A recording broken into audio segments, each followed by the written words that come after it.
I've started sanding the lacquer on this arch top and realized I know I've done a couple of other lacquer finishing videos, but I'm not sure how much I've talked about getting into the tight spots.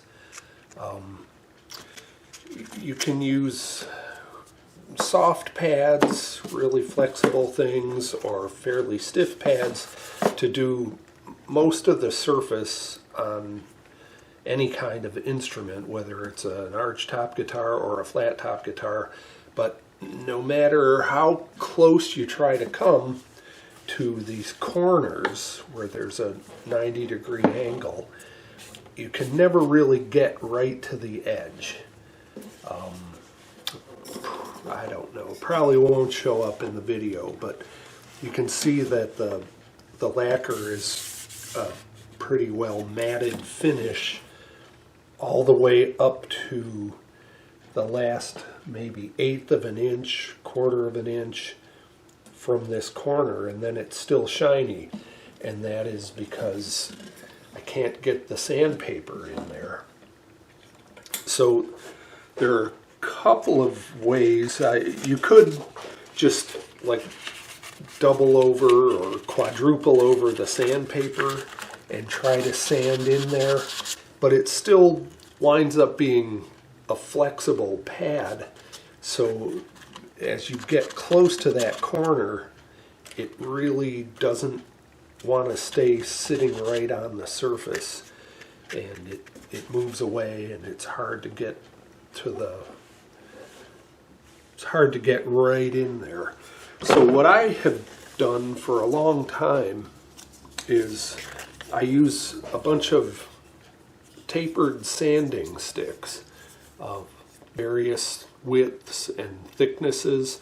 They're really just scraps of wood that I have laying around, and I'll sharpen them to a point along one or two edges, and I can then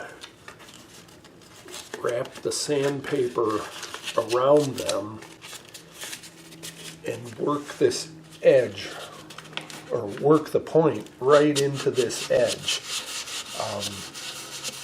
It's very important when you do this. I'm going to take the sandpaper away because it just interferes with the line of sight.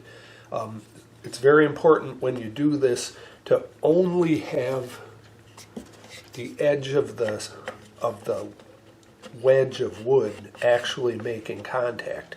If you have it sitting down like this, the trailing edge is going to leave a mark as the sandpaper digs in there. So you want to keep this up like this and always keep going in as close to a circular pattern as possible. If you sand back and forth, you're going to put a groove in that finish in that area, and it's really difficult to get out. So that's how I do it. Like I said, I have several different scraps that I've tapered. This one's kind of nice because it not only has a bevel on the long edge, but I put one right on the short edge too. So if I've got a particularly bothersome spot, I'll wrap the sandpaper around this, actually use a thinner piece than that, and just work that one spot. So anyway, just a quick trick. It works along the edge of the fretboard as well as going down the side of the neck. So I'll sand that way with the paper wrapped around various sticks up to 2000 grit. And then once I get done with that, I've got another stick. Sticks are very handy.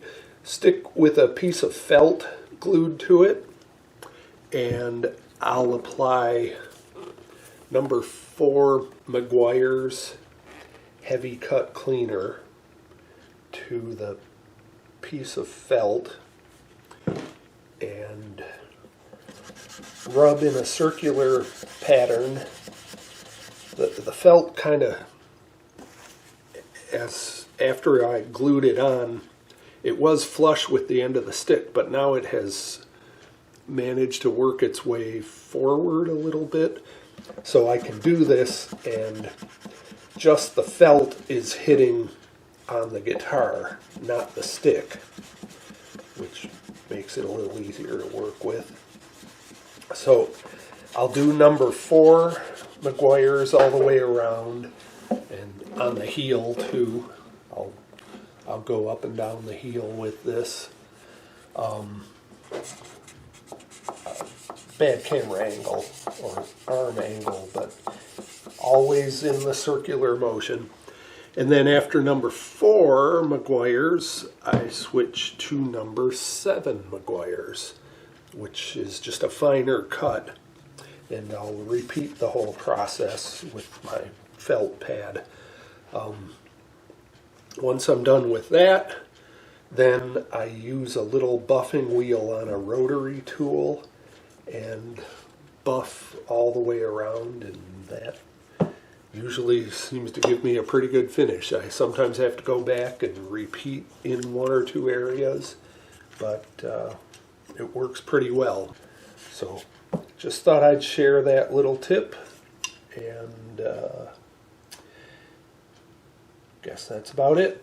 Thanks for watching.